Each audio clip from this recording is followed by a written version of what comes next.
You're at the store. Someone walks up with a big smile, clearly happy to see you. And you know them. You know exactly who they are, where you met, their kids, the whole story. But the one thing your brain will not hand over is their name. It's right there. You can feel it sitting just out of reach. So you smile, nod, say, "Hey, you," and hope the moment passes before they notice. And under all of it, there's this quiet thought you'd never say out loud. Is something wrong with me? Here's what I want you to know. Almost certainly, nothing is wrong. Forgetting a name like that is one of the most common things people over 40 experience. But it is seldom what they fear. The name isn't gone, the path to it just got quieter. But there's a strange reason that name always pops back up later, usually the second you stop trying. Once you understand that, these moments stop feeling scary. So let's start with the strangest part. Your brain is not bad at memory, it's bad at names specifically. And there's a famous little puzzle that proves it. Imagine two people. You learn that the first man is a baker. You learn that the second man's last name is Baker. Same word, same sound. A week later, you're far more likely to remember that the first man bakes bread than that the second man is named Baker. Memory researchers have tested this over and over. They even have a name for it, the Baker-Baker paradox. Sit with that a second. The exact same word is easy to recall as a job and hard as a name. Why does that happen? Because the word baker, the job, connects to things. Bread, ovens, the smell of a bakery, the flour on his apron, maybe your own kitchen. It has hooks. It grabs onto 100 things you already know. But baker, the name connects to nothing. It's just a label on a face.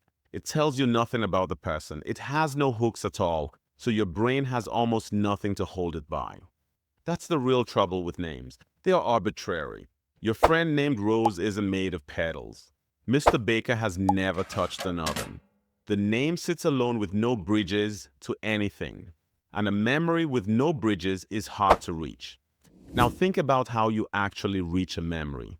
A well-connected fact is like a house on a busy road. Dozens of streets lead in, so you can always find your way there.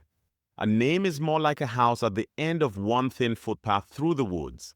There's only one way in. When it's clear, the name pops right up.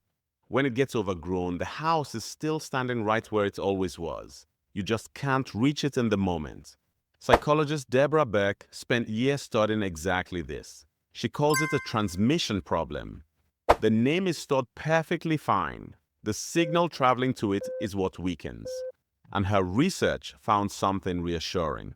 As we age, that thin footpath is one of the first things to fade. Not the memory, just the path to it. So why does this hit so hard right around 40 and beyond? It isn't one big thing. It's a handful of ordinary things stacking up. The first one happens before you ever try to remember the name.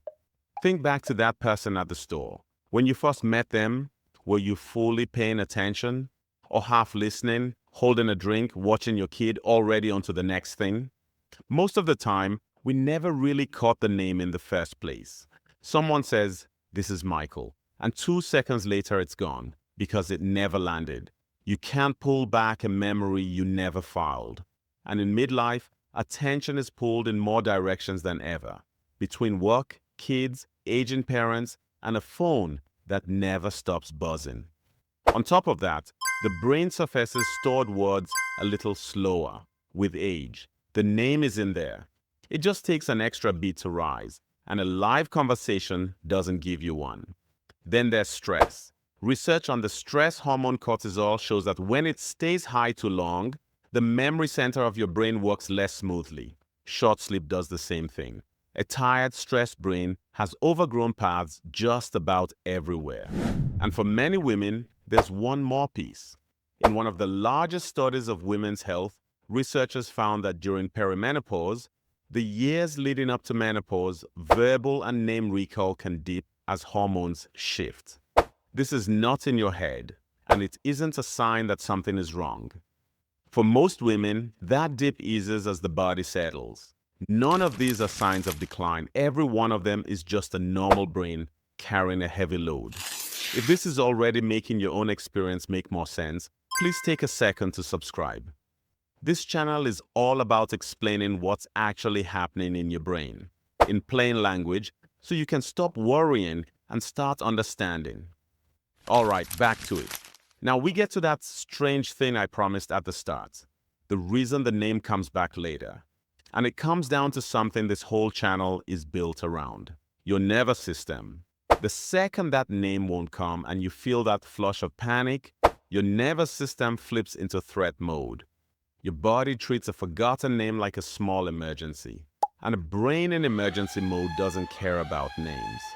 It shuts down slow, delicate retrieval work to handle the threat.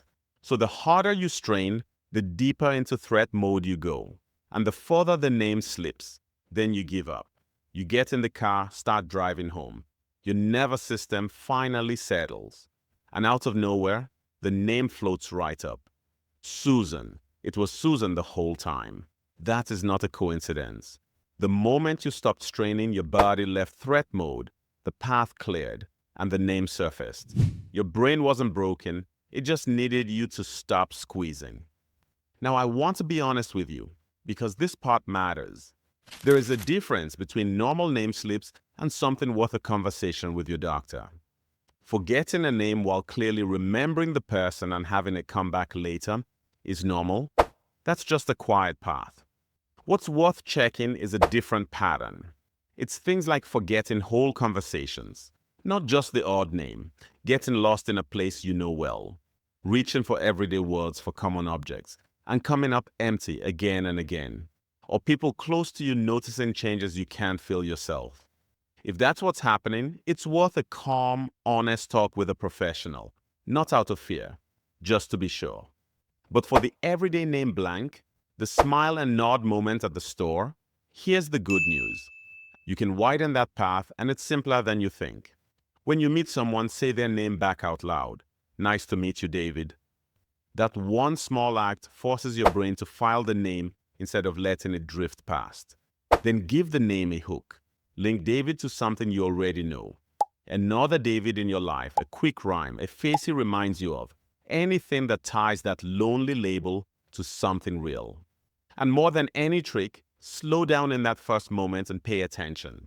Most forgotten names were never caught to begin with.